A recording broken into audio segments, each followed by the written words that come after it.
Welcome to This Life, a podcast by Mayorca Media. I'm your host, Felix Mayorca. Nailed it. As always, we're here at the Local Hub Studios. As I've said before, Local Hub is a co-working space here in Escondido, California, on Grand Avenue, right next to Coffee, which is a local hotspot, and my favorite, Burger Bench. I want all these places to sponsor me. Anyway, right now, if you're a student, they are doing student packages. So make sure you reach out to them at Local Hub Esco, I believe is their at, and their website is localhubsd.com. So if you're a student interested in having somewhere to go for your online classes, I know this semester, hopefully just this semester, is really weird. Because everything is pretty much online, but you're still paying tuition, which I think is bullcrap. But everything's going to be online. Sometimes you can't work at home. If you want to work in a place where you have amazing people around you, Local Hub's a spot. So, yeah, go check them out, localhubsd.com. Today, I am sitting here. Let me fix this.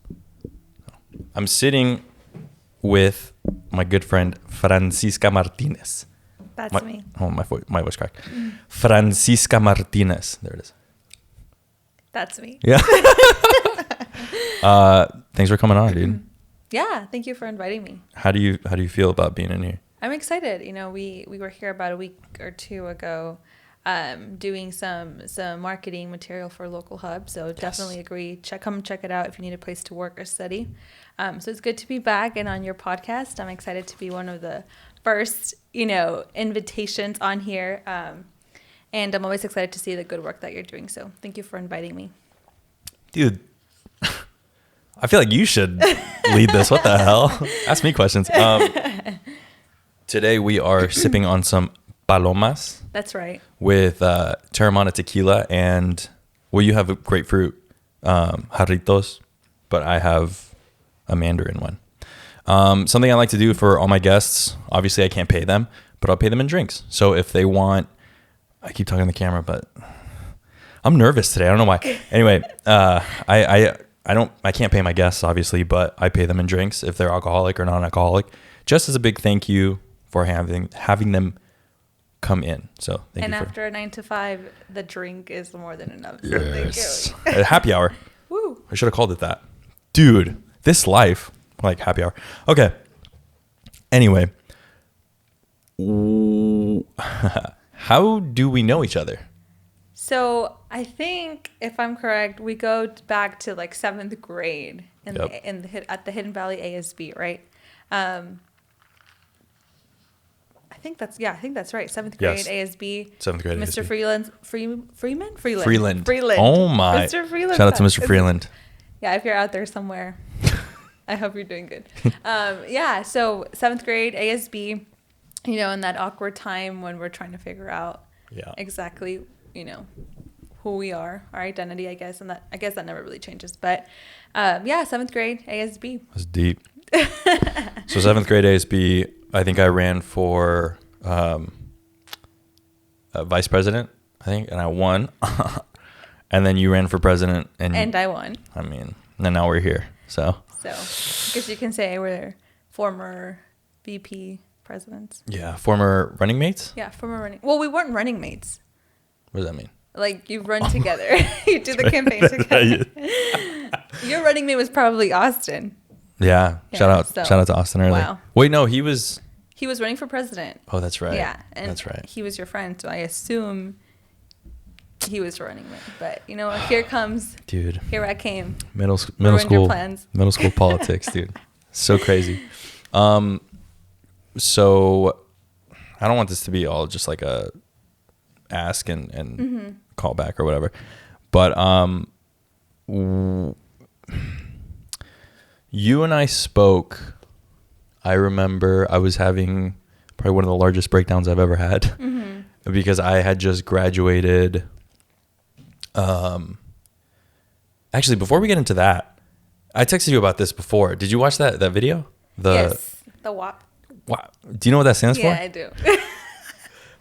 So for those of you that have been living under a rock, before we get into like the heavy stuff, I want to get into this because I've been reading. Anyway, let me get into it. So this is, dude, we've been in 6 minutes and it's just been bullshit. Me like rambling. It's okay. Ugh. You learn. Okay, I'm learning now. So WAP stands for wet ass, as Ben Shapiro put it, P word. P asterisk SSY. Yes. Wet ass pussy. It's a song by Megan Thee Stallion and Cardi B, which I love Cardi B. Me too. So there's all this like controversy or whatever with people saying that it kind of goes against feminism and that it's like, I mean, I don't want to get all political, but I saw this one lady that was like, why don't you make yourself useful and learn something in the kitchen? Because there's a lyric that says, I don't get dirty in the kitchen or something. I don't cook, I don't clean. Oh. Exactly. And then the rest. Yeah. And then talks about like other vulgar stuff. Mm-hmm. You consider yourself a feminist. Mm-hmm. What do you think about the song? Yeah. Well, I mean, first of all, I think feminism is very fluid, right? It's intersectional. There's no just one label for what it is to be a feminist or what feminism means. I think feminism is a part of a larger umbrella, which is like equal rights for all human beings. Right. But in terms of the song, I think, there you go. In terms of the song, I think feminism is just working for equal rights in all realms, right? Culture, economics, political ideology, and anything that you can think of. So, when we see these two superstar rap artists singing or interpreting a song that we're really not used to hearing women speak of or sing, I think that's a part of feminism that we don't really talk about, right? Had it been a male rapper saying those things, we kind of take it as a given. We kind of take it as, okay, well, that's just what they do. That's what they sing. But when it's two females doing this, all of a sudden, like, it's just not allowed. It's not okay. That's not feminism. I'm not saying it's right or wrong, but I think feminism is more fluid than what we were trying to put a label on. And if we really do want equal rights and equal opportunity, equal access in all areas, I mean, even that has to be one, right? Like being able to interpret whatever song makes you feel empowered. Because what makes me feel empowered as a woman isn't going to be the same thing that makes Cardi B feel empowered, right? It's going to be the same thing that makes any other woman empowered. So I think it kind of opens up a conversation that we really haven't had, or that we really need to have, of how fluid and how intersectional feminism is. So you pretty much just said everything that I thought, but in your smartness, in smart terms, for years I've been saying there should be a song, and it's always been like a joke. I've always said there should be, and Nicki Minaj kind of did this before, but there should be a song from a woman's perspective talking to a dude the way, like, rappers, I could pull up just a bunch of really demeaning lyrics for that. They demean women and call them bitches and stuff. And honestly, first of all, I love the video because Cardi. But like, I was a little offended, which I've never felt before. Like, not even offended, but just kind of like, oh my God, like, I don't think I have what it takes to get with these girls. Because they're pretty much like challenging the male. Like, guys are always like, oh yeah, like I can make you this and all that. Like, I'm the man.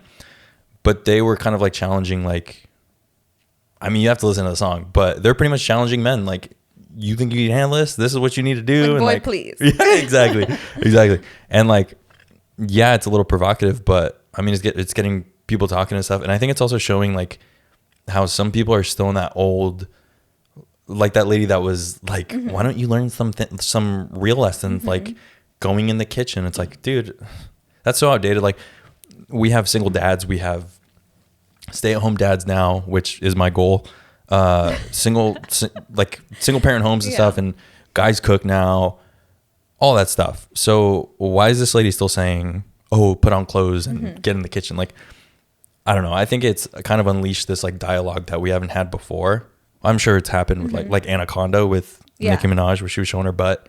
But I celebrate it. I think it's great that they did this. And I think it, like you said, it kind of opens up this, this other conversation, and it's not just about the song or what is said in the song, the lyrics of the song, but it's about a woman's just right or ability to define herself however it is that you want to define yourself, right? Because like the lyrics alluded to, I don't cook, maybe I don't, maybe I don't want to have kids, maybe I don't want to do the things that society has said that, define a woman, but that doesn't make me any less powerful, any less capable than a man or than any other woman, so I think it goes far beyond just what the lyrics or what we see in the music video. And I think it also has it includes a lot of diversity within the video, right? We see different types of women. Yeah. So I think it all goes back to that, Well, sorry, before I was so rudely interrupted by my phone. Yeah, I agree. Like, if a woman wants to do that, why shouldn't she do that? And for years you've heard, decades pretty much, it's kind of started in the 80s. Like, Ice Cube has that song where he talks about he's not giving her money until she gives it up and stuff. That kind of is like on parallel with what they're saying. It's like, well, I don't cook, but you better, lay the wood. And I think society just has to get over the fact that or has to be more real with ourselves, right? Like, this is the type of stuff that men and women have been watching or seeing or working for decades, right? Let's take it back to maybe February during the Super Bowl. People were just outraged by J-Lo and Shakira's amazing Super Bowl, which I think was the start of the end of this year, but that's a whole other story. That's true. But I thought it was one of the best Super Bowl performances I've watched. It was great, yeah. It was way more exciting than the rest of the game. I don't even remember the game. All I remember of the Super Bowl 2020 is J-Lo and Shakira. And people were outraged that they were showing too much skin. Yeah. As a Latina, all I could think of during that showtime was just I just felt like my skin have goosebumps because of how represented I finally felt on that global scale. But people were outraged. They thought that, these two girls are just going up here. These two ladies, actually, they're women, not girls, are just going up there and shaking their ass in miniskirts. That's literally what people said. And, shall I say it was the majority white people who were doing that. I'm sorry, just let's keep it real, right? Let's keep it real. But it's part of not understanding the diversity of our culture, the diversity of feminism, just diversity in general, I think. But I agree, because you go to festival or whatever in Brazil, right? Carnaval, yeah. And there's girls just it's whatever. It's part of their culture. But then you bring it here and I don't know. Oh my gosh, there's a girl in a bathing suit. I know. This is such a bigger discussion than just seriously. But I celebrate wet a P word. Wet ass pussy. Oh, my mom listens to this. Sorry, Mom. It's part of the culture. Sorry. Anyway, shoot. Con todo respeto, señora. Con todo respeto. Okay. Anyway, let me go back to yay feminism. So Francisca, I think you've been that friend that just kind of, you went to UCLA and I stayed here in Escondido. I went to Cal State San Marcos. And I remember texting you one day because you, for the most part, in my eyes, you always seem to have it together. After I graduated college, as I've spoken about before, I was going through that, just what the hell am I doing? Did I waste my time? I'm still working 2 part-time jobs, 3 part-time jobs. I don't know if you remember this, but I texted you one day and I was like, hey, did you get a job straight out of college? Or I was I'm honestly kind of freaking out because I don't know whether I should or I shouldn't, or I should, I've heard explore after college and all that crap. Do you remember me texting you? Yeah, that? Definitely. Yeah, I remember I was in my white Corolla. Yeah. I was just ooh. In tears. Yeah, dude, I probably was crying. I cried a lot that year. But what did you have a plan when you were going into college or going out of college? What went through your head when you were going through college? Mm-hmm. Yeah, I think, when I left from Escondido, even though I felt like I was prepared academically, I had super amazing grades all my life, all through high school. I had pretty much the majority of my UCLA education paid for. So I felt prepared in that sense. But, you know, in retrospect, I was very naive, and not necessarily because I, you know, wasn't ready, but just as a first generation student going into like one of the top public universities in the country, there's just some things that you don't even know you need to know when you like go in. And like I still remember so vividly, literally just, you know, barely 18, grabbing my little 2008 Corolla, driving for the first time on the 405 freeway. It was terrifying. And then just thinking, okay, I'm about to, you know, start my 3-day orientation to know what it is I have to do to like be a student here at UCLA. And I think at that moment I was more excited than nervous, but like I had no idea, to be honest, what I was getting myself into. Yeah. And I think, you know, I try to do the best, to the best ability that I could. But there was a moment, the challenges started, you know, from like day one, or from like the very beginning of my time there, where you just, you know, you don't really know what you're doing. You're away from family for the first time. You have the freedom to do whatever it is that you want to do, right? Like coming from from like, you know, a Mexican household, it was very different than what I had grown up to be. But I think for me, one of the hardest things was feeling like I didn't really belong there, right? Or like things were very different. Everybody as a first year is the top of their class from wherever it is that they're coming from. So that's right. So you're now in a sea of like just really, really intelligent people. Everybody's trying to figure out what it is that they want to do. It's a very competitive environment. I started my 4 years thinking I was going to be pre-med. I wanted to go to med school. That's what I thought. That's sort of what I had been working for the last 4 years in high school. So you're thrown into just, you know, all of these super competitive courses that are weeder courses. So their job is to take out all the students that basically don't make the cut, right? Like weeder, like the weeder, like they literally weed out students. And so, you know, so there's already that very competitive environment, that just a natural thing for UCLA. And there's a lot of great things about it. And I still love UCLA. I'm a true Bruin, you know, I'll always love that place. But there's a lot of, you know, at the end of the day, like this institution wasn't created for people like me, right? Like there's a lot of things, like I said, that you don't even know that you need to know. Yeah. So I was trying to deal with all of that. I'm trying to, you know, keep a good attitude, keep a good work ethic. And then like 5 weeks into my, into first year, like first quarter ever, I broke my arm, and I had, like nerve damage as a result. I couldn't pick up my wrist or move like any part of my arm. How'd you break it? I was playing rugby, which is a whole other story. My God. Which is a whole other story. I was playing club rugby for UCLA. But yeah, and I like had nerve damage for months where I couldn't even pick up my wrist. Like just my arm would just droop. Your right hand? My right hand. So it's the, you know, I'm right-handed. And so just imagine having to like deal with this super competitive environment. You're trying to like create a niche, a community within this, you know, 30,000 student school, but you can't really do anything. You can't really move. You have to get surgery. You have to go to therapy like 3 times a week.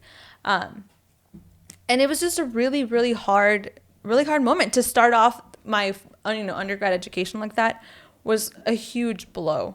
So then, you know, my first quarter ever, I had 2 incompletes on my transcript. It was just like such a hard time. And then not even to mention all the personal struggles of like being away from home, not having your family. So it was a really, really hard quarter for me. And then I get to the winter and spring quarters of that following year, and it's just a catch-up game, right? Like catching up with my classes, with the 2 incompletes that I had, catching up in terms of like feeling like I belong, like I created a community, like I, you know, was meant to be there. And it was a really, really hard first year.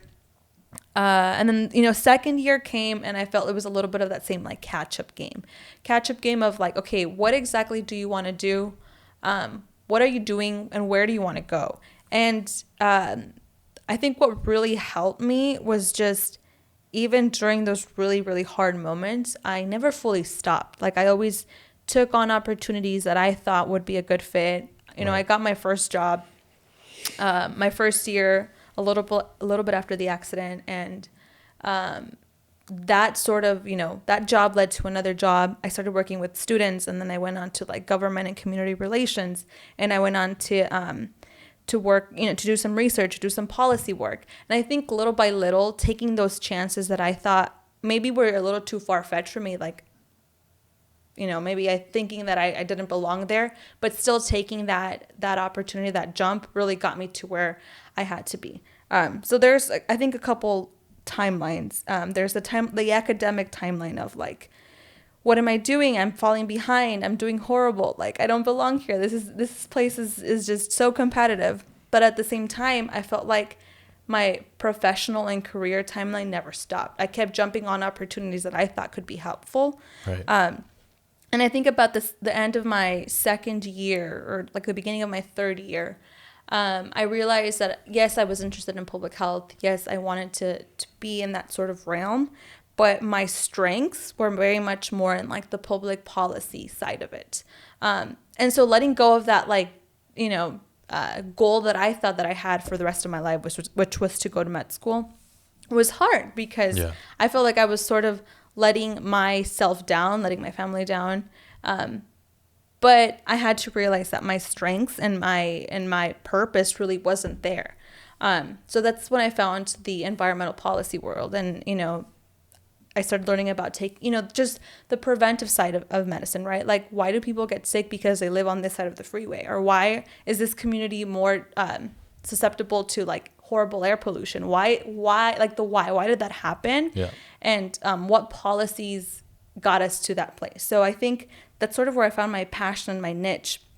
I switched over to that major, and I think really from there was where I just like took off, and there was really no turning back at that point. I felt like, even though it had been super hard, you know, feeling imposter syndrome, feeling like, you know, in some parts, just feeling really depressed. I didn't even mention that because there was so much that happened, but I went to therapy for a whole year during undergrad because of just all of these conflicting feelings that I was feeling. And I think by the beginning or end of my third year, I finally felt like I was where I had to be, and that I had a purpose being at UCLA. Like, I wasn't just another student. So that really helped me define my last year of finally feeling like I belonged, like I could finally have a good experience during my time there, and really just using that as motivation to finish strong and like jump off to the rest of my career. But definitely, you know, there was a lot that went on simultaneously. Throughout your whole story, I kept hearing like, I didn't think I guess you weren't really validating that you were at UCLA for a reason. Why did you feel like you didn't deserve to be there, or why did you kind of have those feelings of, imposter syndrome? Mm-hmm. Yeah, I think because you see, and it doesn't just apply to, you know, to UCLA or places of higher education, but I think in any setting where there isn't a lot of people like you or with similar backgrounds as you, it makes you wonder, like, you know, what is your purpose there? And Hispanic, you mean? Yeah, Hispanic, first generation, a girl, you know, especially in like those specific majors. Oh, that's right. It's just medical. Yeah, medical, or like, you know, so the UCLA is divided into like North Campus and South Campus. South Campus are all like the sciences, engineering, like the heavy stuff, and then North Campus is the, you know, liberal arts, you know, communications. And there's, not to say any of them are better than the other, but medical. But there, you know, South Campus where I was at, there's just a different feel. That even walking across campus, you just felt this like just pressure, right? Of having to perform well. And I think, especially when you're going through those hard moments, it's so easy to feel like you shouldn't be there. And not necessarily because I didn't earn it, but I have heard that before, I've heard someone say, you know, you only got into UCLA because you're Latina, right?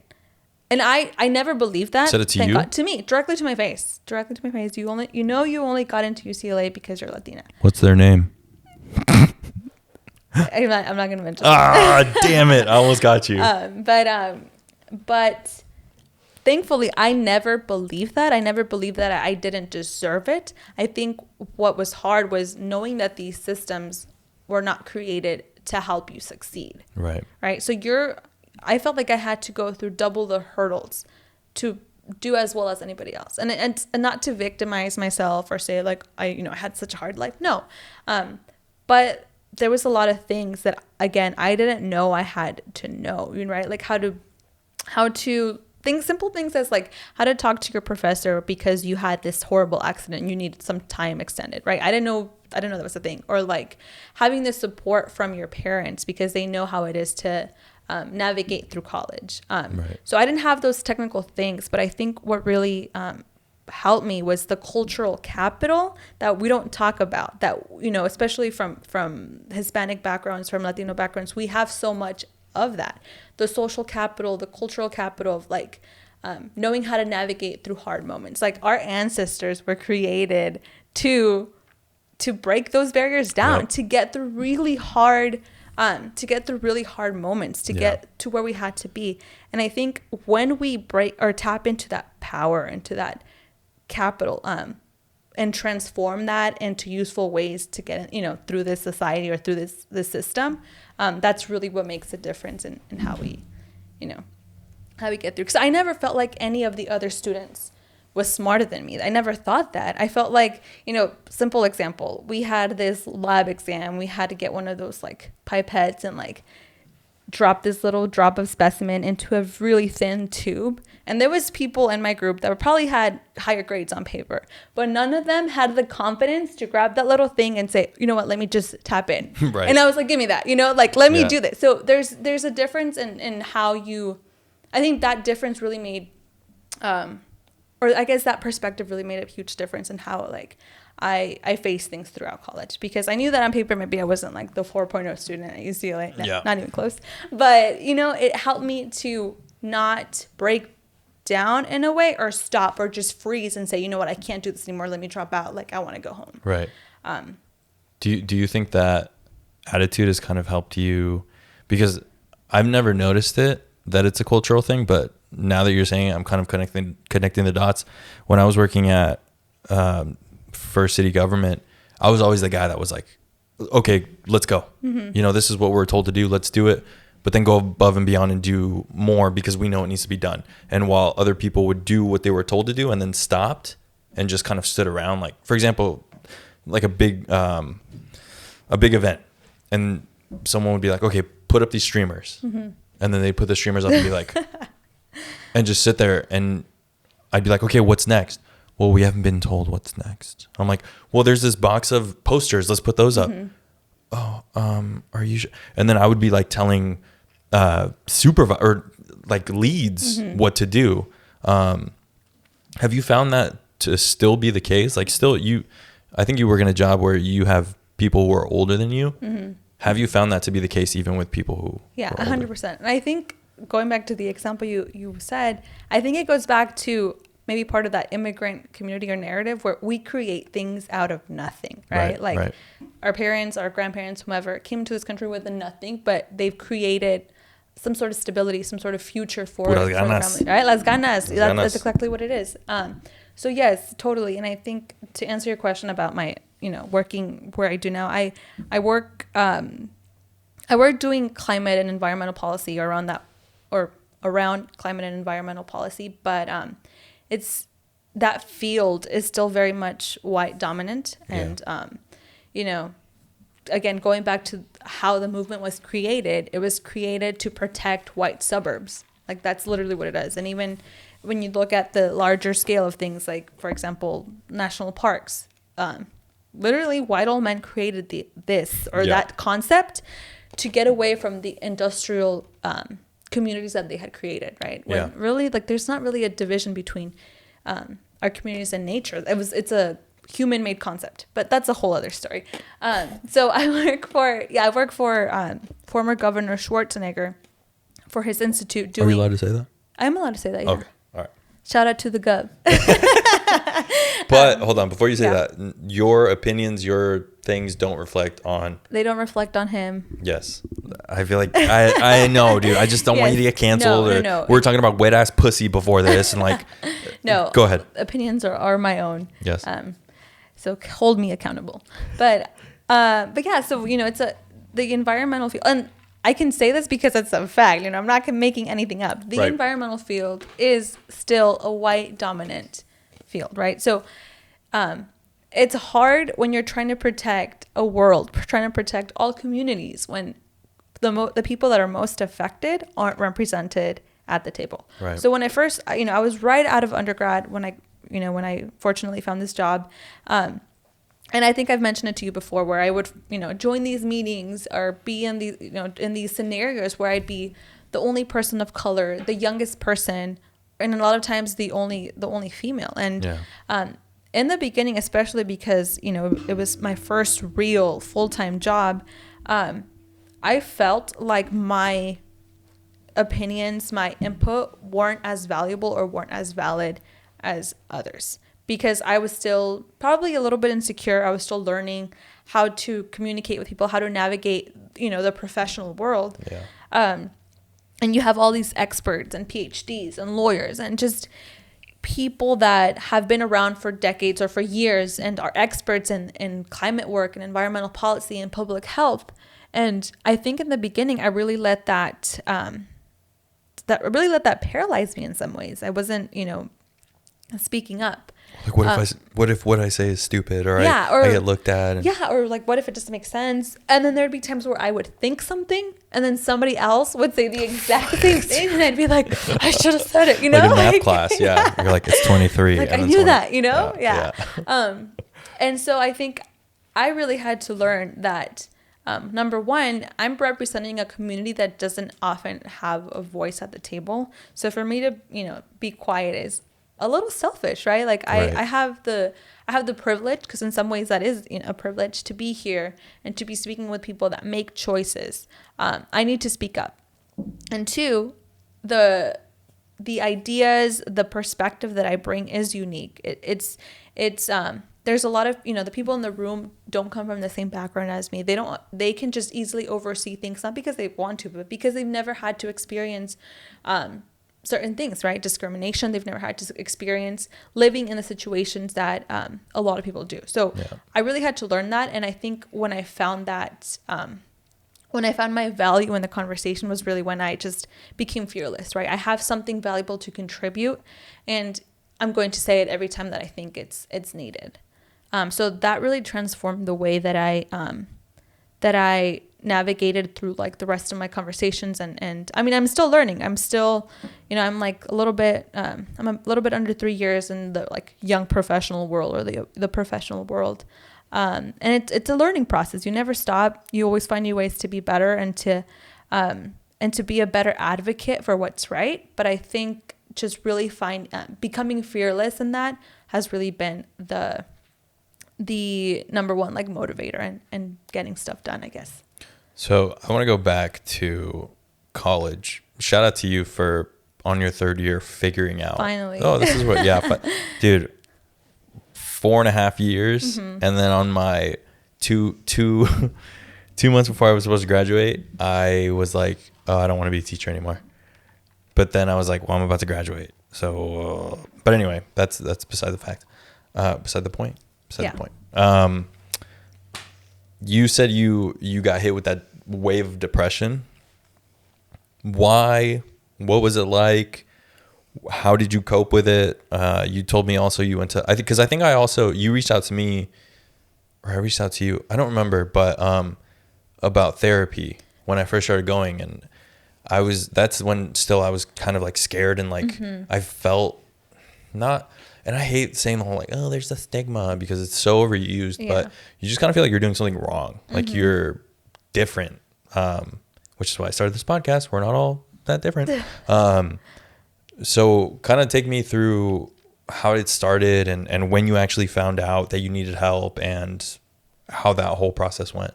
Yeah, I think there was just so many changes that I went through at the same time. Yes. And that's a trigger for sure. Yeah. And I mean, we can touch on this a little bit later, but like 2020 has been a lot of that too.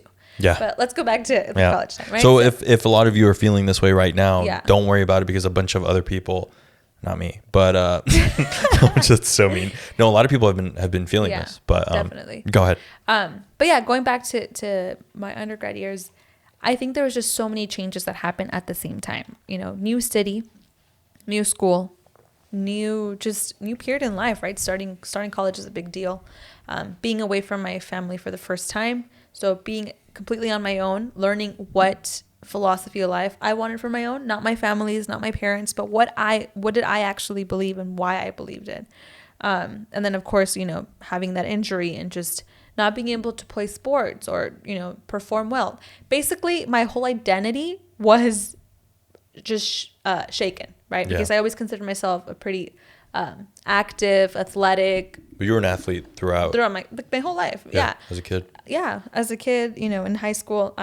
So I felt like all areas of my life were shaken spiritually, you know, physically, academically. I think for some time I didn't really know who I was or who I was supposed to be. And that really led to, I guess, some form of identity crisis of like, you know, what's my purpose? Why am I here? And it took me a while to realize that it was that. At first, it manifested as like just feeling really low, you know, just not feeling motivated to go to class, you know. Other times it was more extreme, like I would just cry and just for no reason. Just for no reason, right? Well, we think it's for no reason, but there's a bunch of reasons. Yeah, but for no reason.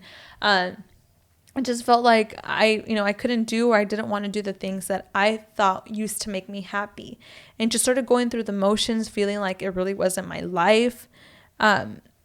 And I think after a certain period of time where I just kept feeling that, I knew that something wasn't right. And I had never done therapy before. I had never thought about that. I had never experienced anything like I did during undergrad, right? And I mean, I was 18. I was still pretty much a kid.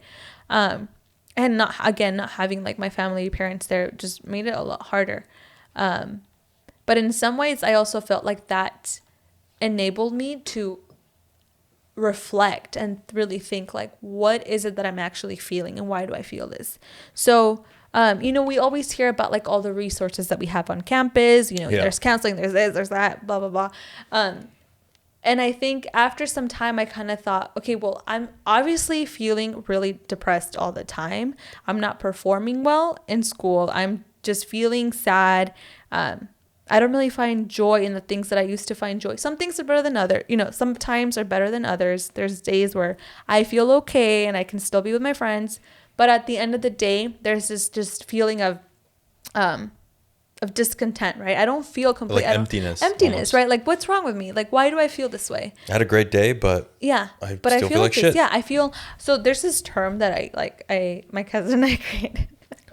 We call it like, I feel fishish. Like a fish out of water, because you don't really feel like you belong anywhere. Right. And then you're just like... Yeah, you're just like, oh, what's wrong with me? So I would always feel that. And so I think finally one day I was like, you know what? I'm just going to make an appointment at CAPS, the Counseling and Psychological Services. And even when I went and I was filling out the screening, I was like, this is so stupid. Like, yeah, I did the same thing. I hate this. This is so stupid. Yeah. But you know what? Let me try it. And so I had the option of choosing like a spiritual counselor, just because I had grown up with like a spiritual background. My parents, you know, went to church all the time. And I felt like that was shaken too, because I felt like a lot of those, my faith was, I felt like a lot of it was based on what my parents and my family thought. And so that was another area where I was like, I don't really know if I want to believe this or like want to live this life. And so I chose a spiritual counselor just to so she could understand that aspect of my life. And so, you know, I think I did this for about 8 months, where I'd go in and talk, and, you know, we got really deep into some areas of my life that are still pretty hard to talk about, that I can't fully disclose, but some really dark moments that I went through. And it was about like 8 months of just, you know, once a week, just going in and sharing what, you know, my progress, what I was feeling. And she really tapped into those into those conversations that I didn't know I needed to have. It brought a lot of feelings and thoughts to the surface that I think my self-defense was just, pushing down. And I think after some time, I found a lot of the reasons or a lot of the roots for those feelings. And then just one day, I think after like 8 months, I just kind of looked at her and I was like, I think I feel good. Like, it was just such a simple thing, but I was like, I think I'm good. Like, I think I made up my mind. I don't think I need to come anymore. And she was just like, okay. And after that, it just kind of like, I felt more, I felt better equipped to like deal with certain emotions and feelings that were the cause of why I had been feeling so depressed for such a long time. So I think you bring up a bunch of good points, but for those of you that have never been to therapy or counseling or haven't even thought about it, the human brain is a motherfucker. Like it how do I put this? There are little moments in your life that are trauma and you don't even notice it. Like, for example, I read this book called How to Unfuck Your Brain. I don't know if you've read it. Yeah. And she talks about how you might walk by a flower shop and smell the flowers and be like, oh my God, I remember when my boyfriend gave me flowers and it was amazing. Or those flowers could remind you of when your grandma died and you're just like, oh my God, flowers. And then you get all depressed and stuff.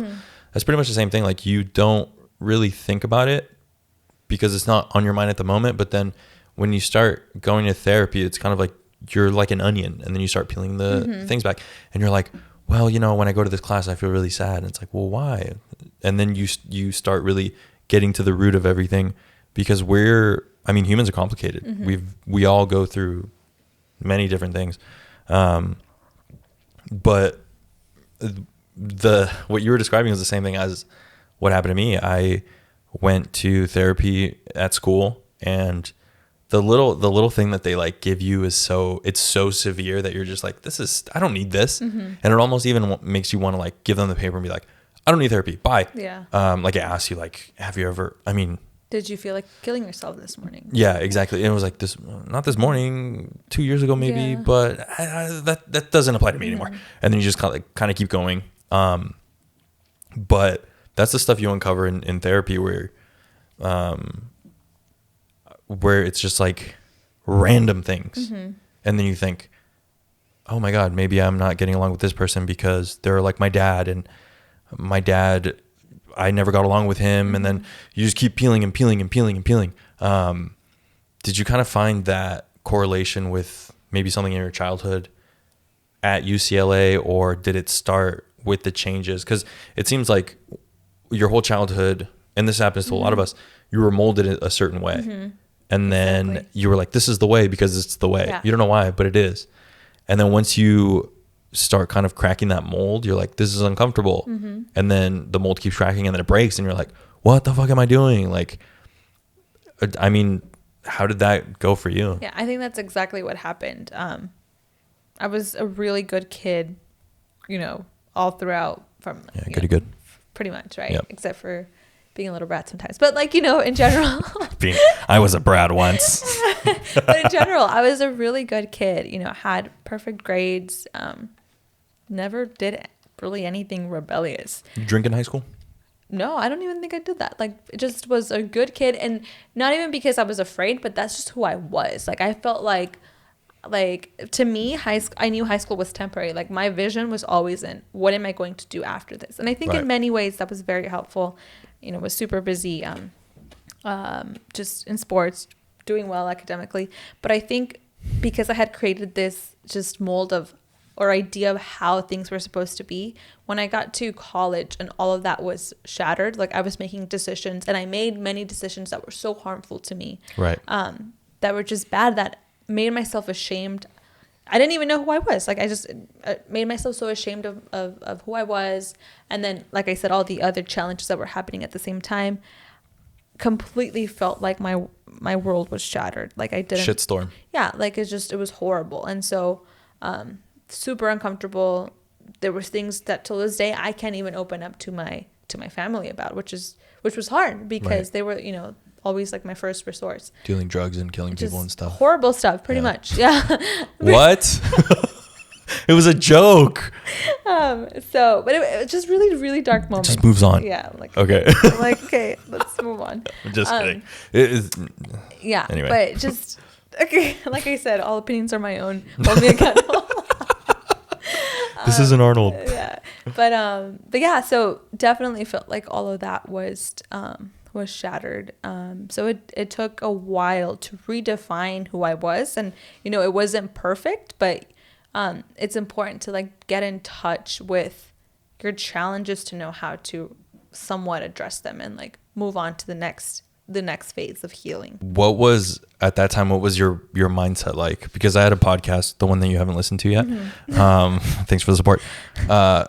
Also subscribe and rate. What was your mindset like then? Was it kind of like I'm depressed and this is kind of the way it is? Or was it I can get out of this? Mm-hmm. Or was it just like what the hell's going on? Mm-hmm. I think I've always been a really high performing depressed. I don't know exactly what the right term is, but you know how there's high performing depression, high performing anxiety. Yeah, that was me. That was me. So that's why, like you said, you would never expect that I went through the things that I did because I finished UCLA in 4 years. I had amazing opportunities, like so many awesome things that I did, but nobody would have even ever guessed that I had one of the hardest and darkest moments of my life till this day in undergrad. And I think it was that mentality of like, it's horrible. It's, you're depressed, you're feeling this, but you can't stop and you have to keep going and you have to just try. And I know that it's not that way for many people. I know that, there's just moments where you just can't move on. Like you're just stuck in this feeling of sadness. You feel stuck. And not to say that I didn't feel that during many moments, but I think taking a step back and looking at the larger picture of like, you can't stop here. Like there's a purpose for you. There's something greater. You may not understand it now. You may not understand what it is that you have to be or who you have to be, but you have to keep going. And that's why there's the high. I think that's why I think of myself as the high performing depressed person, I guess, because I went through, I finished everything as best as I could, and it probably wasn't. I know that it wasn't as great as I could have done it given different circumstances, but I think there was just something in me that told me I had to keep going. Yeah. You're kind of describing me as that when I posted some stuff on Instagram about going through just depression and all that, and people are like, whoa, I had no idea. Mm-hmm. And it's like, you don't want to show it because you almost feel like a burden if you tell people. Not only that, I think college also is it's such a different time in your life. Like you have so many other different influences. Like you said, you have people who are like you have people who are completely different. You are trying to kind of figure yourself out. You're succumbing to peer pressure. You're doing a bunch of different stuff that maybe you wouldn't have done in high school. And you can also beat yourself up about that. I remember the first time I got like drunk and I was just like, I felt ashamed. Like I was like 21, but I felt so ashamed and just kind of like, and the next day the next week I was just like, oh, I'm a failure and I'm this and I'm that. I think it's important to kind of have a support system, like friends, like good friends, especially in college. And it's so hard in college because everyone is, I wouldn't say it's an extension of high school, but everyone's going through the same thing. Like everyone's kind of trying to find their own way and drinking a ton or not drinking a ton and feeling like left out. What was your circle kind of like? Was it super toxic? Was it supportive? I think, there's, acquaintances, there's classmates, but I think when it came down to like my core friends, they were all very, very supportive and very understanding. And I think they sort of shared some of those sentiments, some of those challenges, right? Because we were all students, we were all facing, in that sense, we were all facing some of the same challenges. And I think, I mean, there was a moment where we just like, two of my closest friends who are, you know, shout out to Miriam and Jocelyn. You actually met them. I met them, yeah. Shout out Miriam, Jocelyn. Love them. I remember being in my room, and this was right before I decided like I wanted to do environmental science. And I was like, girls, like, I can't do this. I'm not going to finish in 4 years. I can't do this. I was in tears. And they sat down with me and they're like, pull up the classes you've taken. Let's pull up the course book, the major list, and we'll see what we're going to figure this out. And they just sat down with me, helped me, you know, talk and think through some things. And by the end of that night, I think that they helped lead me to the answers that I was looking for. And so definitely just having a strong support system. It doesn't have to be a lot of friends. And actually, I find that oftentimes it's just one or two friends that are there in those critical moments that are going to help you get through it. And it does take vulnerability, right? I could have been prideful and said, you know what? I'm just going to keep this to myself. I don't need help, especially coming from someone that's been, you know, a high performer. It's easy to feel that way, but you need to be vulnerable. You need to be open with people that care about you and share those thoughts with you.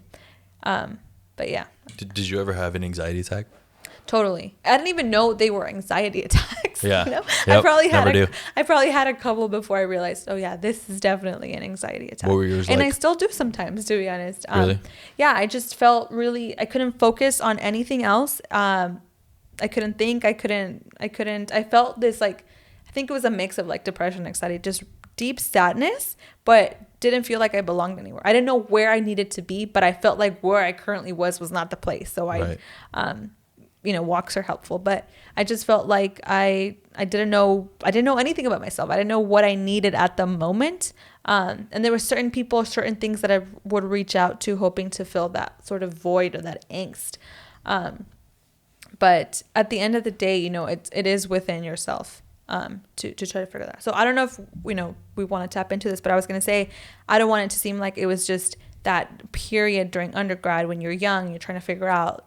I mean, it's a recurring thing. And I mean, I definitely tap into like just recently, right? It's a very different environment and very different situation to what it was 7 years ago. Yeah. But it's a lot of the similar concepts. Right. And the similar reasons why I feel like I have felt certain things the last couple of months. So like I was saying with like what your brain goes through. I mean, your brain is pretty much a storyteller. And when it tells the same story that freaks you out before, same with the whole flower thing, you're having that whole imposter syndrome and kind of like, am I doing the right thing? And now that you've kind of honed in on not your craft, but I guess your career, you're kind of feeling more of that, am I doing the right thing? Yeah. So, and I think the number one thing that I found similar between 7 years ago and today was having a firm knowledge of who you are, of your identity, right? So let me backtrack a little bit. December 2019, we all thought 2020 was going to be the year, right? Like 2020 is my year. My roommates and I created this vision board. And I remember in mine, I wrote certain, you know, some of my goals. In 2020, I wanted to become a homeowner. I wanted to take the LSAT so I can apply to law school. I wanted to grow in my relations, you know, spiritually with God. I wanted to grow in my career, right? So in whatever it is that I wanted to do, and possibly do some travel. So come, you know, the first 2 months of 2020 were great. Come like April, I had bought a home. Come June, I had bought a home, taken the LSAT, gotten a promotion at work, felt like I was growing. I felt like I was checking off every single goal that I outlined for myself in 2019. But for some reason, I felt so like I went through the darkest moment probably since my undergrad career. I was so sad and I felt anxious all the time. And I was like, okay, you know, people think that reaching certain goals or reaching a certain level of success brings you happiness. And I had checked off every single thing that I wanted for myself this year. And I felt so empty. And it took me weeks to figure out, you know, why it was that I felt the same way. But again, I think it was many changes. You know, I wasn't used to living in Escondido anymore because, you know, the stay-at-home orders.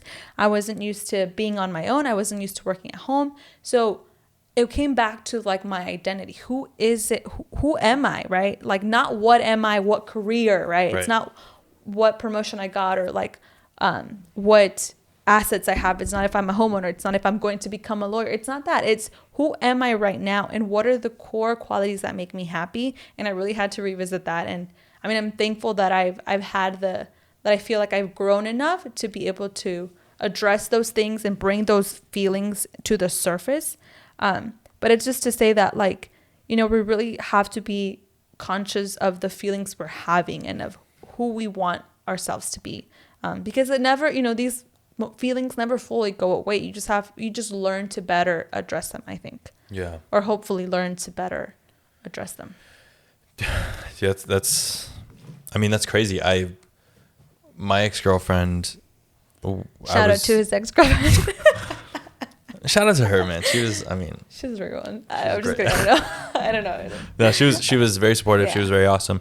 But I remember having the shout out to my ex-girlfriend. God damn it. I remember having this conversation with her where I was like, I'm not making enough money. Like, I need to, and this was during like my really dark times when I had just quit my job and decided to be a photographer full time. And I wasn't making the money that I wanted to make, and I didn't have the clients that I wanted to have, and I was working for money. I was working for that paycheck, and it was like boring ass jobs that I wasn't. I mean, I love all my clients. I'm like, oh, damn it, I just canceled myself. But I was so worried about the money that I wasn't worried about the craft anymore. I wasn't worried about making a good commercial. I was worried about everything else, like the money, what people would think. She had a full-time job. She had she was a big girl. I was still a little boy running around with a little camera and I was so worried about, just being on top that I forgot about the process. I forgot about why I loved what I did. So same thing come 2020. I was like, this is the year, baby. Just like the Chargers, this is the year. Every year is the year. Every year is the year. And I was like, this is the year. And then slowly my company started dipping. And I mean, January, February, I was already kind of struggling. And then March came and I was like, it's all right. During summer, I'm going to get all these, I have all these events lined up and all these weddings. Like March 26th or something was when they were like, everything's closing. Yeah. And I was just like, oh my God, my life's over. Like, I have no money. Ah! And I went haywire. And I think during COVID, and if you haven't learned anything from COVID, then I think you're doing it wrong. Like, if you haven't learned something about yourself, if you haven't learned about anything, like who your friends are, sometimes you have to stop, take a step back, say, hey, we're all in this shitty situation together. And that's what I told myself. I was like, okay, we're all in this shitty situation together. What do I need to do? When I told myself I need to market myself better, I set all these kind of little goals. Yeah. And now I'm happy enough to say that I'm successful, and I stopped worrying about the money. I started worrying about like my actual brand and putting my face in front of everything that I did, and not just posting to post, but like posting for a reason. Being intentional. Exactly. Having intentions behind my actions.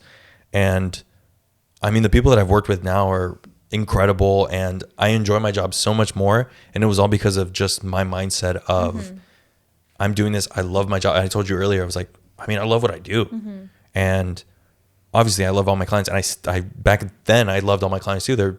Everyone I've worked with is amazing, but I just didn't have that mindset of, I had like the goal setting, and with me it was numbers. It wasn't just like get a promotion and all that stuff. It was like, by this time I have to make this much money. I have to make this much money. And that wasn't getting me anywhere because I was just thinking small. Like now I'm thinking like bigger, and I'm thinking, I want to help as many people as I can. And I'm putting it more in the person aspect. And I've noticed that that's how I've gotten more clients is by putting it in that human aspect of, okay, like I just signed something with a realtor. I'm really excited to work with him. And this guy talked to me and was just like so energetic. And I was like, dude, like I love your ideas. I love your vibe, and I love all of this. This is what we can do. And he was stoked again. And I wasn't really worried about the paycheck. I was like, me and this guy are going to work together and it's going to be so dope because we both had similar ideas. Shout out to Danny and most shout outs ever. And I think that's more rewarding. And then the money comes second. Obviously money's important to live and stuff, but if you just have that one mindset where I need a promotion, I need this much money, like you're not going to get the most out of life. And I think that's what COVID has taught me. Yeah. What has it taught you? Yeah, I think you touched on a great point, is creating a life that you want to live, right? Like not making a living, right? Which is important. Obviously, we need a roof, we need food. Wait, repeat that. Creating a life, not making a living. Oh, I love that. Yes, that's good. Because, and it's part of this social norm or social creation, right? Where we have to meet a certain amount of money to get to a certain amount, to get to a certain place. But it seems so obvious, but if at the end of the day you're hating your life, maybe it's not worth it, right? It's not worth it. Yep. And again, if this pandemic has taught us anything, it's that life is it's always been volatile, but we never know what's going to be thrown at us, right? We have all these plans. That we create, but we never really know what our course is going to be. You don't have to, believe in God or be religious, but there's this really cool scripture that says, a man plans his course, but God determines his steps, right? We had these ideas for what 2020 was going to be about, all these plans, all these goals, but we didn't know that we would have to face all these, we didn't know we had to face a global pandemic. We didn't know that we were going to have a social awakening, which I think is very much needed. All these other things that we're going through, that we didn't expect to have in 2020. We thought it was going to be a year of maybe just success, of vacations, of whatever, whatever it is. But selfishness. So it really, I think moments like these really help us to pause and reflect on the life that we've living so far, on the beliefs that we have.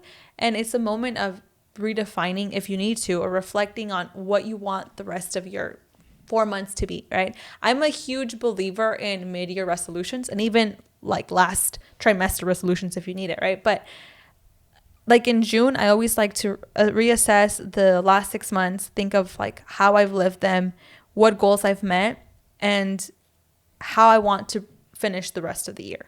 And you don't even have to, wait till June or wait till the next month. But every day you can sort of wake up and say, how do I want the rest of my life to be different? And you can always do that. You can be 80 years old and dying, and you have 1-2 more days to live and still have that chance to redefine your philosophy, how you want your outlook on life to be. And for me, 2020 has really been that. The 2020 vision really became about the vision part. What vision do I have for my life? And I'm still learning, and I'm still trying to really have clarity. But I think being aware and conscious, and not just kind of going with the flow and not trying to face those things. Don't do that. Stop if you have to, go against the wave if you have to, or whatever you call it. But take the time to reflect and really think about how you want to go moving forward. So where do you find yourself now mentally? What, I guess, kind of mental space? How do you cope?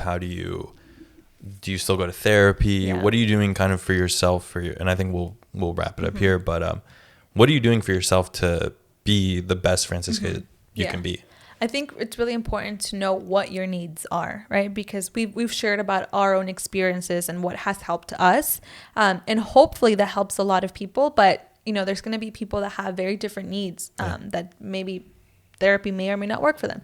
And I think number one is knowing what those needs are, not being afraid to feel certain things or let certain emotions or repressed feelings come to the surface, because you need to allow those to come to really help you move forward. That's number one. Number two is, how do you want to be known? I had this little talk Devo talk with my friend, and it was, what do you want your identity to be? And that's different for everyone. And I had to think about it, because I just kind of go, through busy life, work, and all these other responsibilities. And I had to think, and for me, I want to be known as a person that loves others equally, and that works or tries, at least in some way, to make everybody have equal access, right? So human rights. So loving others, right, and standing up for human rights. So that's how I want to be perceived. That's how I want to create or define my life. And so I need to base my actions, my everyday life around that one thing. I want to love others. And, regardless of any label that you have, just being a person of love. Yeah. And so for me, I think therapy is very different, or it looks very different than what it looked 7 years ago. Therapy for me now is connecting with the people that I love. I love talking about goals and ideas, and I love finding people that share or have some sort of vision for their life. So again, this is probably why I enjoyed coming to your podcast so much. And it's just really encouraging and uplifting to be able to share those ideas and those feelings with people that are in very different fields, but have that same vision for their own lives, or of doing better, of growing, of doing more. So yeah, therapy now is like going on walks, connecting with people that I love, and finding true relationships. And they may not be a lot, but I think really meaningful ones that really move you and encourage you forward. Whew. Dude, that's heavy. I'm not gonna lie, I got a little emotional, like just thinking about like where we were as like little 7th graders. I remember writing this, Mrs. Greenlee, which is now Mrs. Gilliland, I think, or Gilland. Oh, okay. She made us write this letter to ourselves, from our 7th grade selves to our 8th grade selves. And it was 3 things that you wanted to, like 3 goals of like 2009 or whatever that year was, 2007. And then read it when you're an 8th grader. And I actually just stumbled upon those. I actually messaged her and I showed her. I was like, hey, check this out. But I read those, and I mean, one of them was to lift more weights and get buff, which I've already done. I'm just kidding. And the last one was, and this was both years, was just making an impact, like a positive impact, being nice to anyone that I've come in contact with. Yeah. So, I mean, watching us just like grow up, and by no means have we like grown up together, but like kind of seeing each other. I feel like we always see each other in different periods in our lives. I think you saw me as a freshman when I was super depressed, and then you had a graduation party. I went to that. Yeah. The senior from high school, and then I went to your UCLA one, I think you did too. And then 4th of July. 4th of July. Last month actually. Yeah, last month, 4th of July. And we met up like last year. That's right. In early January. Yeah. Or December, was it?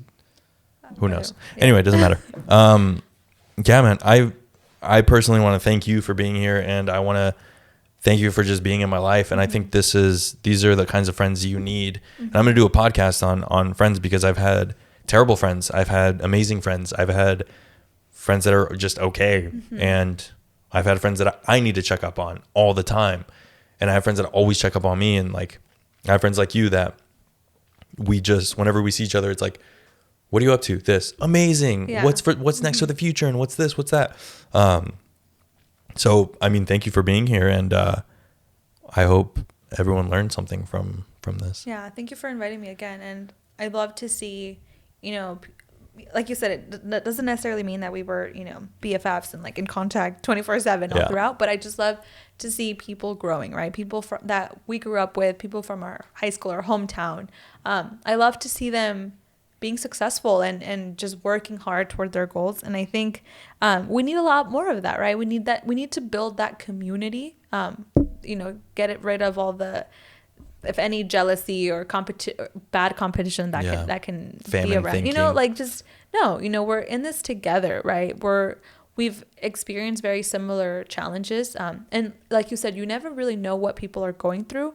So I hope this opens up a line of conversation of just being more open, and just being able to share with others what you've gone through. But I do love to see, people from my hometown doing great things, and it's always encouraging. It's a motivator. And so I hope, we can have a lot more of these stories. So thanks for having me. Do you want to like plug your Instagram or something, or where can people find you, or what are you doing? Sure. You can find me on LinkedIn.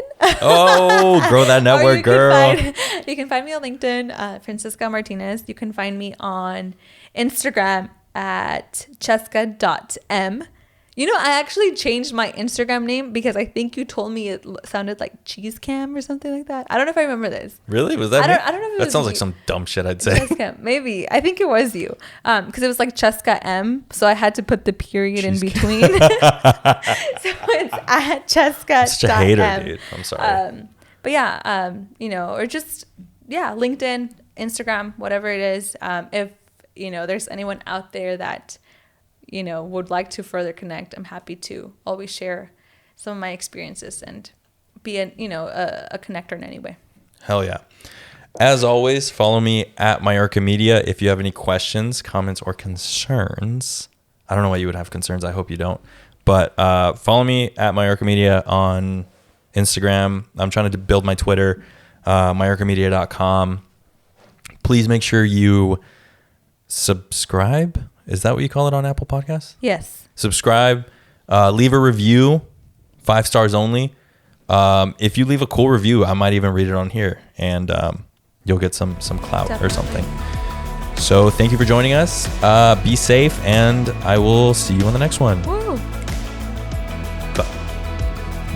Do you have like music that follows? Or yeah, okay. The music's always cool. Yeah, dude. We have a podcast.